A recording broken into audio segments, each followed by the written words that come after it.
महाराष्ट्रातील अमरावती येथील मोर्शी तहसील परिसरात विमा कंपनीकडून पिकांच्या नुकसानीचे सर्वेक्षण करण्यासाठी शेतकऱ्यांकडून पैशांची मागणी करणाऱ्या एजंटला शेतकरी संघटनेच्या कार्यकर्त्यांनी बेदम मारहाण केली। अमरावती जिल्ह्यातील मोर्शी तालुक्यातील एका शेतात अतिवृष्टीमुळे नुकसान झालेल्या शेतात रिलायन्स कंपनीचे सर्वेक्षण सुरू असून आज एक एजंट शेतकऱ्यांपर्यंत पोहोचला आणि चांगली टक्केवारी देण्यासाठी पैसे मागितले। या सर्व बाबींची नोंद तेथे उपस्थित शेतकरी संघटनेच्या कार्यकर्त्यांनी केली आणि त्यांनी शेतकऱ्यांकडून पैसे मागताच उपस्थित लोकांनी त्याला बेदम मारहाण करून पोलिसांच्या ताब्यात दिलं। तसेच या संदर्भात सावधगिरी बाळगण्याचा इशारा शेतकरी संघटनेकडून देण्यात आला।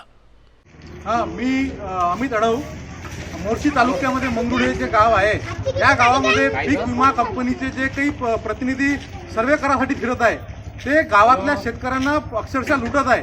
त्याचं एक प्राथमिक उदाहरण म्हणजे हे हो 5,000 रुपये शेतकऱ्याला मागत होता का तुमचं नुकसान जास्त टाकतो, तुमचं नुकसान कमी झालेलं आहे, तुम्ही पैसे जर दिले तर तुमचं नुकसान आम्ही जास्त टाकून तुम्हाला दिवाळीपर्यंत पैसे भेटन। आणि आम्ही आलो, यांचा मला फोन आला आहे, शेतकरी आहे अनिकेत मोहोळ यांचा मला फोन आला का असं प्रकरण झालं।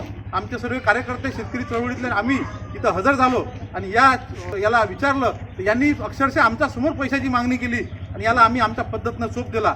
माझी विनंती आहे या व्हिडिओच्या माध्यमातून तालुक्यातील जे काही पीक विम्याचे सध्या सर्वे चालू आहे हे कोणत्याही शेतकऱ्यांनी यांना पैसे देऊ नये, पैसे देऊन सर्वे करू नये, हे प्रामाणिकपणे आमची इच्छा आहे मोर्शी तालुक्यातील शेतकऱ्यांना।